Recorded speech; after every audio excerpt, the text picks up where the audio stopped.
Ladies and gentlemen, boys and girls, welcome to the Music Lab Podcast. My name is Dogg, and we are here at South by Southwest in Austin, Texas. And for our first interview with the bands that we get to see this week, we are here with the Swift Drag from Austin, Texas. Guys, introduce yourselves. I'm David. My name's Will. So, you guys have been playing now for how long as a band? 2014, I think is when we started. Yeah. Well, 10 years, 9-10 years. Almost Yeah. that, wasn't it? Yeah. 9-10 years as a band. In this day and age, I mean, first of all, how do you last that long? And then second of all, talk about that. We're really tourists, we get along, you know? Yeah, it's funny. That's both of what we do. Yeah, they're both tourists. No, I mean, I think it's just our personalities. We are a lot alike, but we're both just really chill, consistent people. I think both of us, as far as musicians go, especially, we're very reliable people. Oh, yeah. We're always there early, set up, ready to go. We're definitely not dragging up the last minute. It's hard to find reliable drummers, right? And that is a big part of it. David is probably definitely the most reliable drummer I've ever met. And I definitely like that too. We kind of mentioned this earlier, but Will's actually one of the unicorns from Austin. It's rare that people are actually from Austin. Everybody here is from somewhere. I'm from Muskogee, Oklahoma. I'm Okie from Muskogee. Just like Haggard song, it's legit. And I lucked out, man. I actually had a band lined up when I was coming down. Got down here, never had a single practice, just fizzled out. Ran into Will, and we just hit it off instantly, and here we are, 9 years later. It's actually kind of a funny story because it's almost like a dating story. We met on Craigslist, oddly enough. For real, yeah. And then Craigslist is like Drummer wanted, right? Yeah, always. But it's also probably like the last place you really want to search for. Right. Like he could have murdered you. Yeah. And not only that too. I mean, just me coming down here again. I have another band lined up, but in Oklahoma, the money is in country music and religious music. And I was in several bands up there, but the last one before I left, it was me and 4 gentlemen between 60 and 65 years old playing Indian casinos. And great money, but you're playing hacker tunes and your background music, and coming down here getting the band that I thought was going to turn into something just fizzled out. So I'm like, I'm sick of being a hired gun. I really want more of a brotherhood. If I don't, hit it off with the guys that I'm hanging out with, I'm not interested. And I never thought I'd be a duo. But Will and I literally, he had posted some stuff. I reached out, we talked. We met at a Chinese food restaurant of all places, and sit down, eat. I'm like, okay, neither one of us are axe murderers, so that's a plus. At the time, You like Chinese. yes, yeah. At the time, I was like building drums and restoring drums and stuff as well. And so he mentions he actually was making these things out of vintage suitcases called gypsy kicks. And he's like, I've got a gypsy kick kit set up at the house. You want to come back and jam? And that's where it all started. That's not being a drummer. I don't actually have a drum kit at home, but I was like, I have this thing that you can play on. We got through it. Yeah, it was like enough to see if we could, work out together to play. And so, and it was fun. And I'm sure he was surprised, because like I said, he wasn't sure about, playing in a 2-piece band. I was like, and I was pretty at the time confident, and because I had kind of been working up for the sound of what is now the Swift Drag for quite some time, and I had some demos put together, and I was like, so I had material, so let's play around and see how this goes, and I think it worked out. So you said you built, do you still do that then? Or I dabble, I do more restorations. There was a time when I was, It's more restorations now. Yeah. I'll tell you, kind of the way it went down was I was touring, and you get into the high-end drums. I'm playing some DW Collector Series, and then you get into some other stuff. And I was doing multiple gigs. I actually met my wife doing a Vegas-style show at one of the colleges in Oklahoma. Full costume changes in the wings, legit process. My wife's actually a dancer and choreographer, did all the choreography for the show. So she's super artistic, but it was crazy. So I needed a second kit, so I'm looking at drums, and just really couldn't find something I liked. And at the time, everybody building custom drums, it was 6-ply Kellers, just the industry standard. Everybody uses it. So kind of dabbled. I find that a drum manufacturer that's making 4-ply shells. And so I did that for a little while, but again, kind of backed out a bit. I went from that to the classic stuff. I got into the 70s Ludwigs, the 3-ply maple, and actually, since we're on drums, so my kit that I play now, that was my lead. It's a custom kit that I built, and it's a 30-inch bass drum. So it's actually a 1962 Ludwig marching kick that I built a whole kit around. It's our third member. Yeah, it's basically our third member. So when we walk in shows, I get. So we'll see this tomorrow. Yes, oh, absolutely. Oh, When I walk into gigs, I get 1 or 2 responses. It's either like, "Holy hell, how big is that thing?" Or "I remember you guys now." So yeah. Yeah, well, I mean, like any good band, you gotta have that signature. Yeah, right? it helps really as a two-piece. It's like having something, Right. like, you got to like, oh, it's a two-piece band, but then it's got this, kind of memorable piece to it too. Yeah. So, like, Well, I don't know if you guys are fans of My Morning Jacket, but like they used to have like a stuffed bear on stage. Yeah. It's cool to have Right. like our trademark, or whatever. And definitely, I have yet to, over the years I've been playing music, run into another band that's playing a 30-inch kick drum. So, yeah. You see a lot of 26s. That's a And drum arm size. What's really funny is that the first time we ever brought it up because he refinished the kit that we were using. The first time we ever used it, I was like, he brought it and used it as a tom, a floor tom. Literally, we had like a 30-inch gigantic floor tom on stage, and people were like, "What is going on?" What's going on? Yeah. I had to use guitar stands to actually keep it off the ground. It was like, I just had to break something up. It was kind of crazy, but hey, Whatever works. Yeah, I know it was a YouTube video. I don't know if it's still up or not, but it was on forever. And it's natural. It's like I've stripped it, not painted it yet. I don't do wraps on anything. I'm all about, custom finishes, so everything's painted. So do you have then your design or your the band's logo then on your drum kit? Yeah. Kick drum more than anything, other than the head. Right. We've gone through a few variations of that. Yeah. This one actually, you'll probably see it together from the show, right? Yep. What's the venue called again? The North Door. North Door. Yep. Which, oddly enough, I actually worked there too. Kind of a weird thing. So tell the audience, so on your way here. Yeah. So being from Austin, I've worked in the music industry for, I guess, 20 years in various music venues in Austin. So I've been through the South by experience both sides as being musicians. The love and hate. Yeah, the love and hate side of it. And obviously, since this is we're now post-pandemic, but I lost both of my jobs as a bartender at music venues whenever all that closed down. But this is a venue that I actually worked at previously that had reopened post-COVID, so it's kind of cool. Okay. Different location.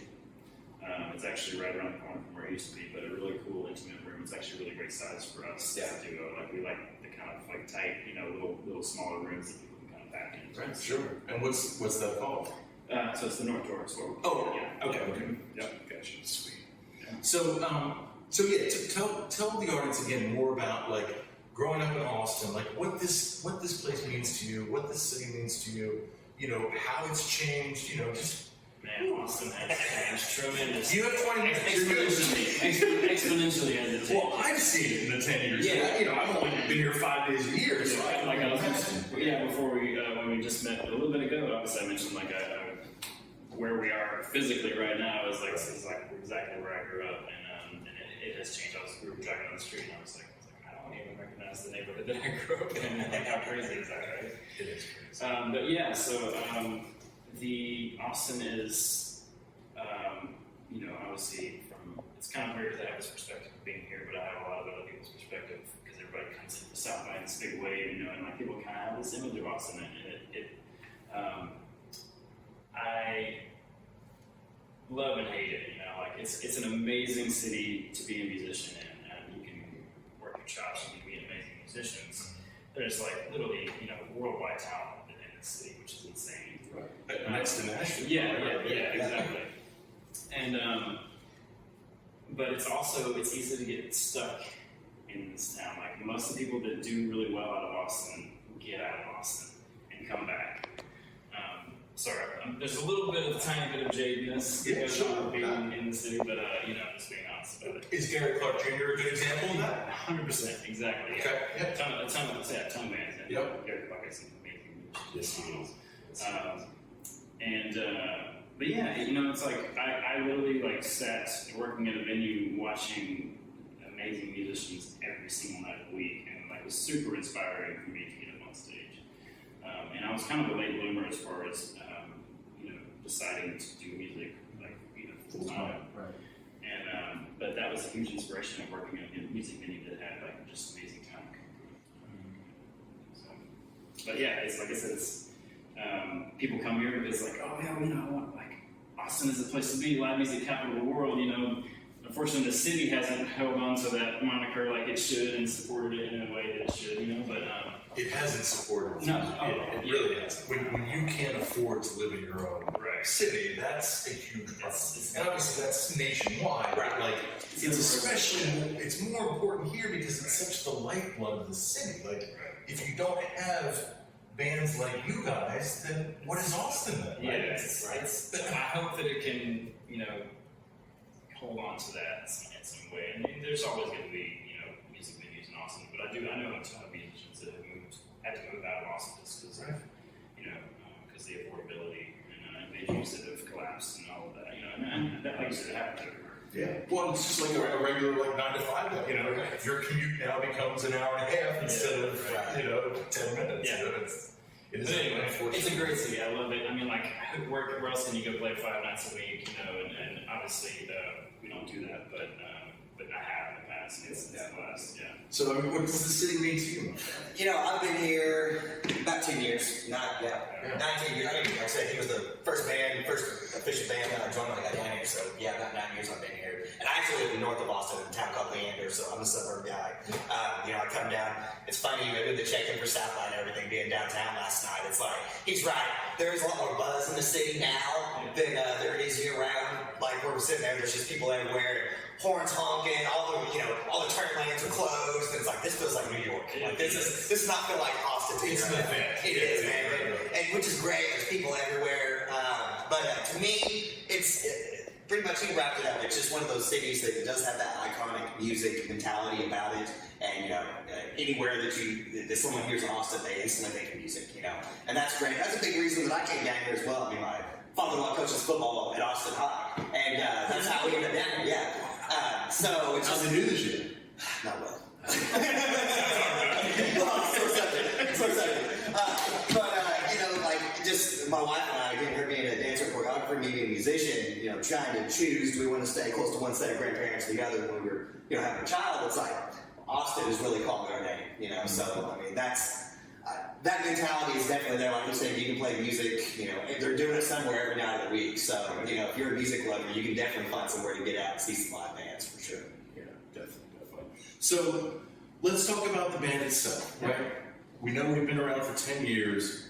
Musically, what do we have in the pipeline? What, you know, what's the touring schedule looking like for the next 3 months? You know, give us kind of a lowdown on that. We are slow to produce music. I'll be honest about that. But you know, we're really big. But that doesn't affect your live show. No, absolutely, yeah. We are 100% we're a live band. Yeah. That's you know, it's kind of I've listened to a lot of different duos, and you know, and the recording and the more produced thing, you know, and a lot of them go the route of like kind of a developing sound that's a little outside of the live 2-piece band situation. And we pretty much stuck pretty like true to like, as a 2-piece band, like our recordings kind of reflect that. Yeah. You know, like this. Are you recording them live then? Last thing we recorded, we did track live. Actually, last 2 recordings we did track live. Yeah, pretty much. Yeah, so pretty much that. You know, I think we did some. That captures the energy. Yeah, and that's what was important to us. You know, because I feel that. Like, you know, getting to it and going in and play click track just doesn't quite fit our vibe. You know. But yeah, so we released, obviously COVID kind of put a damper on things as far as release stuff. We had an EP that's out now, which was supposed to come out in 2020, was basically on the back burner. We released a single that came out on 7-inch vinyl right around 2020, literally like the week before South by of 2020, which basically everything like shut off, right? We had, 5 or 6 shows that week. It was like crazy. We played Friday night, the first show, and then Saturday morning, shut down. We were going to go, and then they canceled and then it was crazy. And it was almost a year to the day, and I will give props to Kick Butt Coffee because that was one of the last venues that we played at. And they actually did some live streaming and some stuff throughout the year. So we were able to play a little bit during COVID. It was, you know, not open to the public, which is kind of weird playing in a room that you're used to being full of people, and it's literally, you know, you and the staff. But at the same time, you know, kudos to them for keeping that ball rolling. Because a lot of people did not have that possibility. I listened to some interviews of bands who did live streams, and they said it was like the worst experience. It's like, you're just playing to like a camera, like there's no audience. There's like, you know, you might have like your family, like maybe, but like it was the worst experience. You know, we still had fog and lights and you know, yeah. I mean, even we play, man. I mean, in Austin, it really is a mixture of a crowd. You don't know if it's going to be a packed room or it might be somewhere you expect there to be a full room, and there's 7 people there, you know. But regardless, I mean, I feel like we're pretty much across the board. Like, we literally, our mentality is we show up and have fun. And I mean, I think that comes across. I mean, people tell us that all the time. But, you know, regardless of how we show up and bring it, like you said. Yeah. So we released that recording, but I guess it was July last year, I believe. Finally, after, you know, it felt right to release it. And we've got quite a bit of material that we're working on right now. Probably have a single that we were really close to releasing for South by. We just didn't quite get it there. Yeah. But and what's that? Can you tell us what it's called? It's called Wanted. Wanted. Yeah, Wanted. And what's the song? It's kind of a weird. It's about a superhero. Really? It's not like a very. And I'm not even like I'm not a comic person, but it's like basically like not like an actual like a superhero that we can name, right? It's more of a fictional, like I don't know. It's Metaphoric. Yeah, like you know, just someone coming to save you kind of thing situation.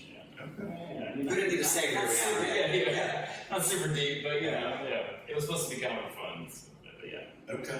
So we've talked about the 30-inch high. So tell people like what to expect if they come to see you for a live show. Like what, you know, you kind of talk about the energy, but like you know what really. If I'm going off people's reactions, so it's versus like my opinion, right? It's usually like it's usually like, wow, you guys don't sound like you're only 2 people, right? That's usually the reaction. That is a huge compliment, by the way. And it's super compliment to me, and because that's, I mean, to be honest, like I spent a lot of time coming up with the sound of this thing, and like create the pedal chain that I have, and the amps that I use, and like trying to like create this really full sound and how I play the guitar and stuff like that. It's kind of all like comes together to create a sound, and I'm glad that people recognize that. Right. I like to call it a little pedal wizard. That's just my own terminology. Because the drummers, again, always come up talking about my bass drum, and then all the guitar gear heads come up to Will, and like, oh, what's that pedal? What was this sound I was hearing? Was it, what we doing? So, I mean, he's got a pretty unique setup that, gets a lot of attention from people that are, guitar gear groups. So Will said that he started out late, like playing. When did you start playing drums, my friend? Man, I started playing. What got you? Yeah, I started playing when I was 13. My mom and dad gave me my first kit when I was 13. I actually grew up with a couple of guys that are in Nashville now, and I will say, definitely I was lucky in life with this. It was 2 guys, both their parents were also musicians, so they were kind of second generation. And my advice to any young musician is play as much as you can. You can't buy experience; you have to earn it. So, from the time we're in middle school, we're doing talent shows, and so I'm kind of getting that band experience from a young age. Again, growing up in Oklahoma, religious music is a big thing, so I was able to play in churches a lot, things like that. So, kind of having a broad range, a diverse background. There's the Oklahoma Blues Hall of Fame, not too far from my hometown. I was telling somebody just last night about a story on this one. The Blues Hall of Fame, every October, the first week of the month, they'll do the Dusk Till Dawn Blues Festival. So it's like a 3-day event, and a lot of these blues guys do not travel with bands because there's just not the money there to be on the road. So I've been gigging in Tulsa at the time. I happen to have my drums with me. I go to this event, and another cool thing about the Hall of Fame is every Sunday they would do a potluck dinner and an open jam. So there's all these people, like B.C. Banner is an old blues man. He's passed away now, but his wife Selby was at the time running the Hall of Fame. And so she kind of orchestrated this whole deal. So I met a lot of cool people down there just hanging out and getting some experience. Well, I'm down at this festival, and the gentleman Bear is another drummer that we were the drummers in the area. We'd swap in back and forth. And he was like, "Hey man, you got your drums? Like, I can't sit in with all these people that are asking." And I was like, "Sure."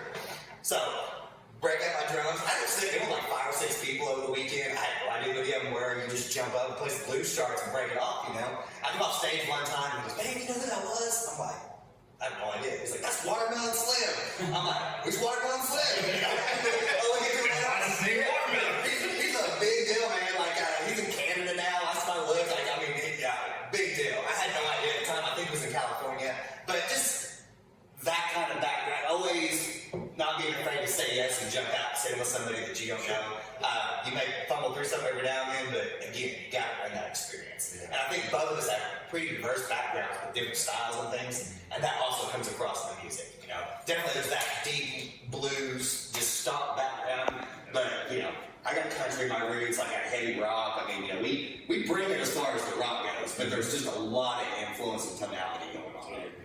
Yeah, that's awesome. So yeah, like influence like your top 3 bands or your top 3 artists. Like, you know, if I said, hey, I got tickets for this show tomorrow, you know, man, I'm all over the board. I got to throw Zeppelin out there because I know we both have a huge Zeppelin influence. And, you know, growing apart from the 90s, you got all the Foo Fighters, you know, R.I.P. Taylor, he's, you know, one of the greats. Yeah.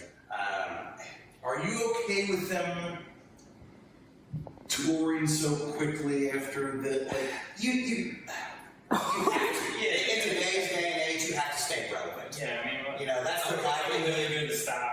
Yeah, I mean, obviously you got to mourn, but at the same time you can go on. And I promise you, go to a Foo Fighters show, it's gonna stay. I mean, he's a part of that band, and he always will be. Whoever they bring in. Okay, that's interesting. I never thought about it from that angle. I just kind of was like, man, it's really quick. But to your point, yeah, it is. But I mean, you know, they're an emotional group of guys, you know. And I mean, you could look at Dave Grohl and all the stuff he's gone through in his past, you know, with Kurt and all that. I mean, it's cathartic for them. So like, not playing is probably harder than you know. Like, I mean, it's going to be a big. Obviously, they've got a gaping hole in the band. But and it's funny that they haven't announced who's going to replace it. Right. Like, it'd be awesome if they bring. I mean, you know, they did the tribute show. I mean, I don't know that he'd want to do it full time. Yeah, do it full time. But I mean, even if there's not like a set member, to me that's a role to fill. You know, I mean, even if that's a huge fill in. I mean, there's all kinds of people with the tribute thing. I mean, they had all these awesome drummers that filled in with them. I mean. Yeah, that's true. Yeah, it's rock and roll. You don't want to get on stage with them and bring it, you know, night after night. So. I'm sure they'll have some heartfelt music coming out of the whole situation. I mean, you know, Pain brings some pretty good music. Yeah. I feel like the pandemic, the one positive about the pandemic is the amount of music. Like the amount of great music that is out there that has been released in the past like year and a half. It's really remarkable. Totally. Speak to that just from art. I mean, I definitely, you know, from a writer standpoint, I have multiple projects, but a lot more material to call from. A lot more emotions that you feel. Yeah, I mean, to be able to spend. I was part of a very fortunate group of people that was not an essential worker, and so I was able to spend some time really focusing on music doing that. And I feel super fortunate to be able to have done that. And I kind of was able to create a couple of other projects out of that too, and got kind of more into the sync licensing part of music too. Kind of like working on our stuff and helping to like feed that into the sync licensing world too. So kind of I grew a lot as a musician during the pandemic. So it was pretty fortunate. When did you feel like, or do you feel like you kind of have a grasp on the business side? I feel like I do sometimes. That's all right. Man, the music industry, there's so many avenues, as far as the music industry itself, like I said, I kind of focused a lot on the sync licensing world the last couple of years, and so I learned about that whole industry. It's literally an industry within itself. Obviously a lot of parallels to the rest of the music industry, I'm constantly learning. I feel like he said, I mean, that break for him specifically, I saw a huge growth in Will just through that time, just things he was able to pick up on because he had that time to be able to do it. I spent a ton of time in production too, so that's okay. So I produced the stuff that the original EP that we released. We went into a studio and just kind of live tracked everything, and I took all the tracks on them and mixed and released it. And I definitely have grown as a producer, mixing engineer since that time. Okay. We actually, the EP that we put out just recently was mixed and engineered by another person. It was nice to kind of like get out of that scene and let somebody else kind of like produce it and kind of put the sound together. So we're really happy with that, but I'm also kind of starting to get back two the stuff. The one we're going to release soon is produced by me. Okay. So, are we expecting that a full album, or is it going to be an EP, or what can we expect? Probably will be an EP. EP. Yeah. So our third EP. Hopefully someday we'll have a full album come out. Yeah. It's really not a priority to us yet. I mean, really, it seems like the music business anymore is singles. Singles EPs. Yeah, I mean, and I've also noticed too that albums that have come out in the past year and albums that we reviewed, I feel like bands are starting to front load those albums, like with the which that's somewhat bands have done that in the past, but I feel like it's more like of a emphasis now because of, to your point, that it's all single driven now. It's not, I just saw recently that vinyl surpassed CD sales for the first time was ever. Right. Yeah. Wow, that's crazy. Yeah. Or since the 90s. Since the 90s, right? Yeah. I remember that. I'll be honest, I haven't put a CD in a CD player in a really long time. We kind of quit hauling around. We're calling them coasters. But like CD Baby, like the distributor, they're constantly saying like CDs people are still buying CDs, and I guess people are still buying CDs. I don't know when the last. I don't know anybody that is. I don't know one person that's bought a CD. So let's end with this question. Yeah. Since we're in Austin, you guys are, kind of pretty much from this area, obviously, the last 10 years. Your favorite venue to play in Austin? Ooh. So many have changed. Yeah. Well, or maybe one in the past and one current. How's that? That's I would say that. my favorite venue that we've played when we had our first EP release was at Mohawk Indoor Stage. I really like, for us, like I said, I mentioned earlier, like a smaller, intimate space is really great. But Mohawk's a cool spot. The indoor is like really small, but it also has a big stage, so you get the big stage vibe, but also the intimacy, and I really like that. That one sticks out to me as far as Yeah. My previous, maybe, there was a place on Rainy Street, wasn't it Blackheart? Oh, yeah. Blackheart was a fun show. We got a fun story there. In the backyard, or No, inside. We like in front of it. With the red carpet? Or with the red, yeah. So, Blackheart is awesome. So we're taking the stage one time, literally, as we're going up. I don't know what kind of situation happened outside, but a fire truck pulls up right in front of the building. And so the entire set, we got strobe lights going. And I thought I was going to have a spastic seizure at some point, because we're up there doing our thing, and I just got these lights flaring at me. It was brutal. And it was an awesome show. That was a really great room too. It sounded really great because it was like, like wood floors. Yeah. It kind of was like it was like a speak box. Yeah. Oh yeah. Like that full sound. Blackheart. So what happened? This is news to me that Blackheart is not there. Well, it's been gone for several years. Yeah. The same old Austin stories. Yeah. That's so sad. Yeah. That backyard, little shack stage. Yeah. Oh man. That's sad. Is the Scoot Inn still around? Is that still there? Yes. Okay. That's a great venue too. It's outdoor. Yeah. I saw some great shows there. I saw a band that I really like. There's some crossover as far as sound goes with a band called Rainbow. I've heard of them. If you like what we're doing, you definitely would like it. Yeah. I saw Rainbow Kitten Surprise at Scoot. Yeah, for Lagunitas' day party. So it was free Lagunitas for 4 hours. Bad news. We were feeling really well. I really good over that. But guys, you go. I say Spider House is probably the one still open. Yes, Spider House. Okay. Yeah. Where's that at? It's like Central. It's like 4th Street. 29, I think. Okay.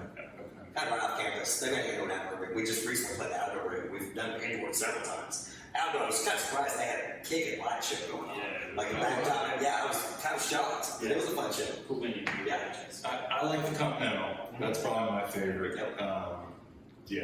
Just because, again, you feel the history when you walk away. Anderson's is pretty good too. I haven't been to the Threadgills before they closed. You ever been to Threadgills? That was a good spot. We saw Uncle Lucius there. Oh, cool. I know this. Yeah, I think they're just coming back together. Yeah, so.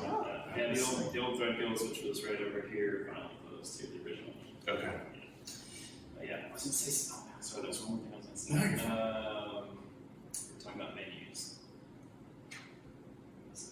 You mentioned a venue. I'm not even come before that. Threadgills. Anyway, yeah, cool. I'm sure you got lots of stories. Yes. To be continued. Yeah. What was the first time you came to Austin? 2013, so 10 years ago. 13, okay. Yeah. I was going to throw out another venue just out of curiosity. Yeah, 10 years ago was my time. So, yeah. Well, guys, this is great. Thank you so much. The Swift Drag, guys. This has been the Music Lab Podcast. Peace and one love. Ladies and gentlemen, boys and girls, here at Raw Outfitters, we are an independent, family-owned clothing company for all ages. Check out our inventory of shirts and hoodies at www.rawoutfitters.com and follow our social media pages. Don't just wear